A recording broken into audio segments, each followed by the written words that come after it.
Hoy hablamos de los chalecos amarillos en Francia. Lo que comenzó como un gasolinazo ya es una crisis política en la nación gala.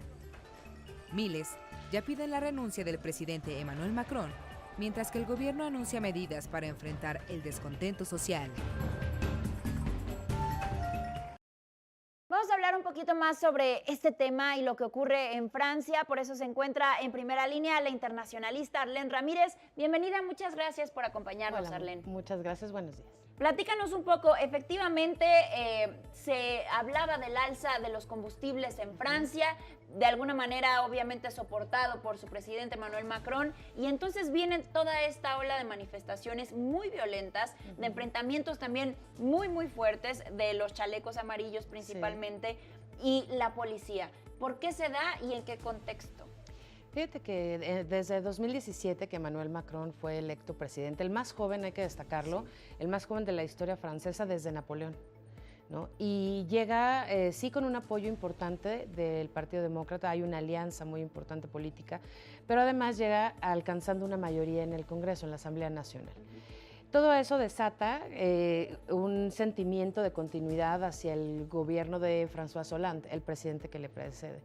Y la gente piensa y asocia las políticas neoliberales de Emmanuel Macron con la continuidad de gobierno de François Hollande. Hay que recordar que el anterior presidente francés terminó con una aprobación del 12% en el gobierno y varias veces la gente le pidió la renuncia.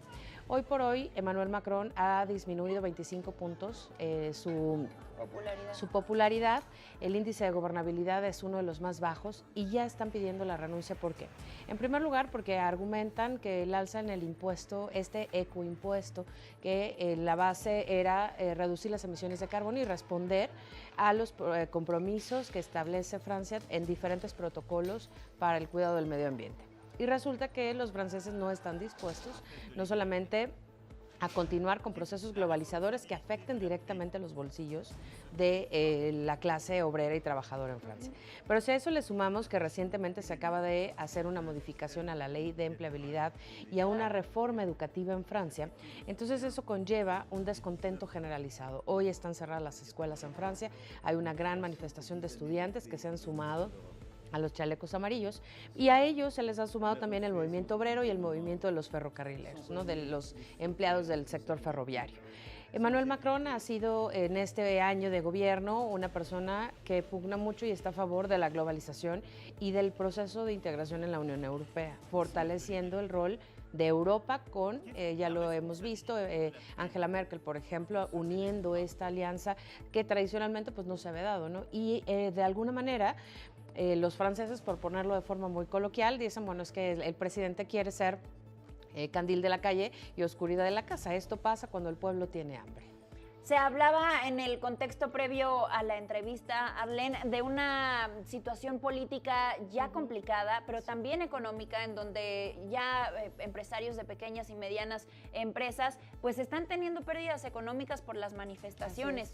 Ha habido pérdidas de vidas, de alguna manera sí están influyendo y ejerciendo una presión importante. Emmanuel Macron había dicho que se iba a posponer este tema de los gasolinazos por lo menos 6 meses, pero las manifestaciones continúan. Fíjate que justamente ya la crisis ha escalado, ¿no? El uso del diésel en Francia es muy común para los autos incluso particulares y justamente eso detona una alza mayoritaria en los precios del consumidor, lo mismo que pasa en México, ¿no? Alza en la gasolina y automáticamente el índice nacional de precios al consumidor se dispara la inflación y hay menos poder adquisitivo. Ciertamente París, como tú sabes, es una de las ciudades pues, más visitadas y más caras del mundo, en donde no solamente es cara para el turista, sino para quien vive en París y en los alrededores de París. El nivel de vida debe de estar garantizado por el gobierno, porque finalmente la base de integración económica en la Unión Europea es la socialdemocracia, es decir, un gobierno que pareciera de entrada de corte de izquierda, pero tiene una gran tendencia a la integración económica, ¿no? Flujos liberales de mercado y demás. justamente eso es lo que le cuestionan mucho a Emmanuel Macron hoy en día, que él gana las elecciones con una promesa de austeridad y de restricción a los gastos. No se ha visto claro y la gente lo que cuestiona es, bueno, el presupuesto que ha propuesto Emmanuel Macron, el único recorte que tiene es el recorte al ejército, pero a la gente no le gustó que haya dicho que se va a hacer un ejército europeo en el que va a participar Francia, porque entonces ¿de dónde salen los recursos? Le va a invertir Francia Exactamente. también a este ejército de la Unión Europea. Así es. ¿Puede llegar esto a que Emmanuel Macron deje el cargo como presidente francés? Mira, si la presión, es un gobierno muy joven, tiene apenas un año en el poder, si las presiones aumentan y a él se le sale de las manos, seguramente se le va a solicitar una licencia.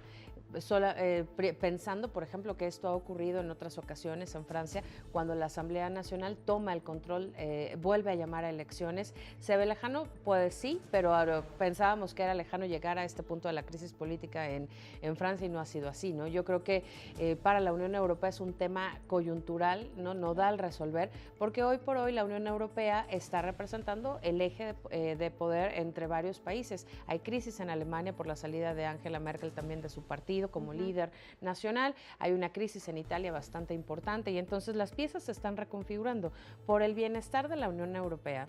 Ojalá que no le tengan que pedir al presidente Macron que tome medidas extremas y esto sería militarizar las calles de París, que eso no ha ocurrido en muchas décadas, ¿no? Muy bien, pues ahí está la explicación de lo que sucede allá en la capital de Francia. Muchísimas gracias, Arlene, por acompañarnos. Gracias a ti. Vamos a hacer una pausa, pero regresamos con más, no se vayan.